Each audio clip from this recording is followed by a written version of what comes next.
Assalamualaikum warahmatullahi wabarakatuh. Perkenalkan, nama saya Khulil Nisa dengan NIM 0703012160 dari Prodi Akidah dan Filsafat Islam Fakultas Usuluddin dan Filsafat UINSA Sunan Ampel, Surabaya.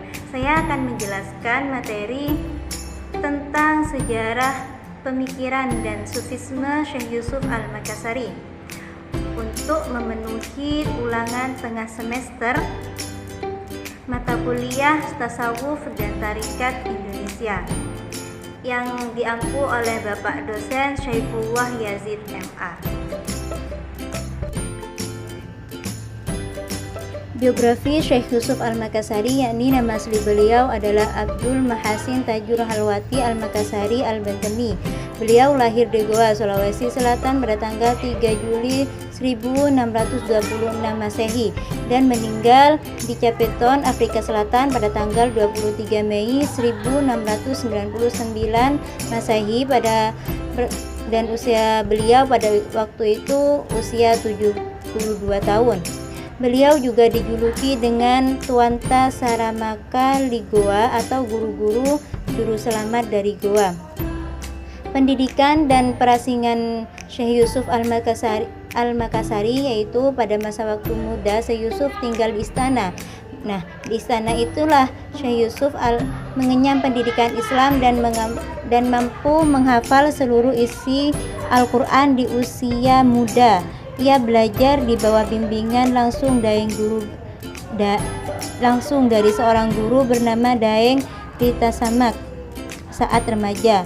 Syekh Yusuf menimba ilmu selama 4 tahun di bawah bimbingan Syekh Jalaluddin Al-Aidid di Cikon, Sulawesi Selatan pada tahun 1645 Masehi. Ketika usianya menginjak 19 tahun, ia memutuskan untuk belajar di luar negeri. Cerita singkatnya, Syekh Yusuf juga pernah diasingkan. Beliau diasingkan ke Sri Lanka. Di Sri Lanka, ratusan siswa sebagian besar dari India Selatan belajar karena Syekh Yusuf terus aktif mempromosikan Islam. Jadi di sana Syekh Yusuf itu memanfaatkan perasingannya, yaitu dengan menyebarkan Islam, dengan menyebarkan agama Islam. Syekh Muhammad Yusuf Al-Makassari diakui sebagai faktor kunci dalam pengembangan Islam di Afrika Selatan, serta dianugerahi gelar pahlawan oleh bangsa Afrika Selatan. Dan di sini juga ada beberapa pemikiran dan konsep tasawuf Syekh Yusuf Al-Makassari. Yang pertama, pentingnya tasawuf dan hubungannya dengan akidah. Definisi tasawuf yang digunakan oleh Syekh Yusuf diantaranya sebagai berikut. Awal tasawuf adalah ilmu, pertengahannya ialah amalan, dan akhirnya ialah pemberian. Menurut Syekh Yusuf, akidah yang benar adalah akidah yang berlandaskan ittibaa ar-rasul. Ini berarti bahwa seorang hamba harus beriman kepada Tuhan sebagaimana dinyatakan dalam Al-Quran dan As-Sunnah. Yang kedua, konsep tauhid dan wahdat al-wujud. Adapun konsep Syekh Yusuf tentang tauhid al-ilah telah dirumuskan dalam risalah An-Nafah, yaitu sesungguhnya Allah Ta'ala disifati dengan ayat Al-Quran surah As-Surah ayat 2 yang bermaksud tiada suatu apapun yang menyerupainya. Dan konsep ketiga yakni konsep makrifah dan hakikah.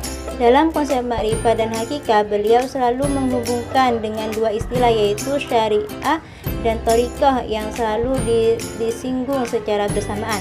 Karena sebelum manusia itu pada tingkatan makrifah, manusia itu harus menjalani syariah dengan benar dulu, baru dia itu menginjaki tingkatan thariqah. Setelah tingkatan thariqah, manusia itu bisa melanjutkan dengan tingkatan makrifah, dan terakhir tingkatan yang paling tinggi yaitu hakikat. Itulah yang dimaksud dengan kenapa konsep ini berkesinambungan dengan syariah dan thariqah, karena syariah dan thariqah ini adalah tapak awal untuk menginjaki makrifah dan hakikat. Dan keempat yakni makna zikrullah. Menurut Syekh Yusuf, ibadah zikir itu adalah wujud kesempurnaan ittiba Nabi Muhammad SAW dan amanat dianjurkan bagi mereka yang menjalani suluk kepada Allah atau mengikuti. Yang nomor 5 yaitu wujud Tuhan dan bayang-bayang manusia. Menurut Syekh Yusuf, apa saja yang ada selain Allah sebenarnya tidak ada. Wujud selain Allah hanyalah sebagai bayangan wujud yang berdiri dan memberi wujud bagi yang lain. Ini sama halnya dengan perumpamaan matahari dan sinarnya, yaitu matahari ialah diperumpamakan dengan wujud Tuhan, sedangkan sinarnya itu adalah makhluk. Jadi makhluk dan Allah itu sebenarnya kesatuan, hanya saja di sini itu karena manusia atau makhluk yang lain ialah pancaran dari sinar Tuhan. Yang dimaksud dengan Tuhan wujud dan bayang-bayang, yaitu berarti yang sebenarnya ada itu hanyalah Allah, sedangkan makhluknya itu hanyalah bayang-bayang saja. Yang keenam ialah karomah, mukjizat dan istidrat. Tentang karomah dan mukjizat atau hal-hal luar biasa yang terjadi atas diri hamba atau orang awam dinamakan istidrat, bukan karomah. Apabila terjadi atas diri seorang soleh yang melaksanakan syariat berlebih-lebih, maka dinamakan karomah sebagai karunia dari Allah, dan bila itu terjadi atas diri seorang nabi dinamakan mukjizat. Akan tetapi bila terjadi sebelum kenabian dinamakan irhas. Manusia sempurna menurut Syekh Yusuf adalah manusia yang mengenal Allah sampai ke makom makrifat, bukanlah manusia biasa atau binatang yang berbentuk manusia. Jadi di sini lebih singkatnya, karomah itu ialah suatu keajaiban di luar batas kemampuan manusia yang diberikan Allah kepada wali-wali Allah, sedangkan mukjizat itu diberikan kepada nabi. Kekuasaan atau keistimewaan yang diberikan kepada nabi. Sedangkan istidrat di sini ialah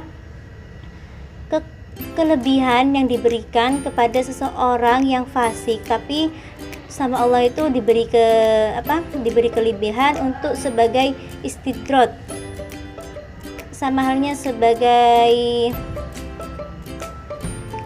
ini.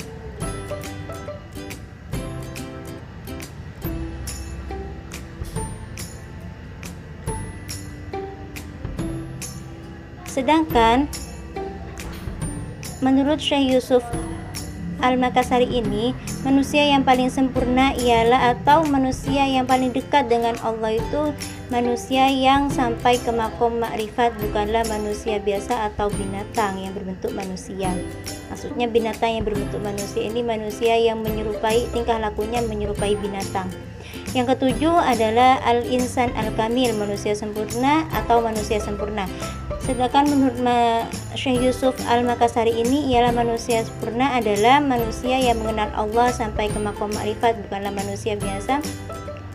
Oh, ini kelanjutan dari nomor 6 tadi ya. Dan karya-karya Syekh Yusuf Al-Makassari yaitu pertama Zubadal Asror fi Taqiyah. Karya-karya Syekh Yusuf Al-Makassari di sini ada beberapa, bahkan banyak yang tidak disebutkan, hanya menyebutkan ini salah satunya, yakni di PPT ini disebutkan hanya beberapa, salah satunya yakni Az-Zubdatul Asror fi Tahqiq Ba'da Masharib Al-Khiyar, atau dan yang kedua Tajal Asror fi Tahqiq Di sini ada beberapa karya-karya Syekh Yusuf Al-Makassari. Tidak disebutkan semua dalam PPT ini, tapi karya-karya beliau lebih banyak dibanding yang tercantum di PPT di sini. Yang saya akan membacakan beberapa, mungkin 3 karya-karya Syekh Yusuf Al-Makassari di sini, yaitu Mutahib As-Sailikin dan Safina An-Najah dan Risalah Wayan Al-Ikhtiar dan banyak lainnya. Mungkin hanya ini yang bisa saya sampaikan. Kurang lebihnya terima kasih dan mohon maaf apabila ada kesalahan.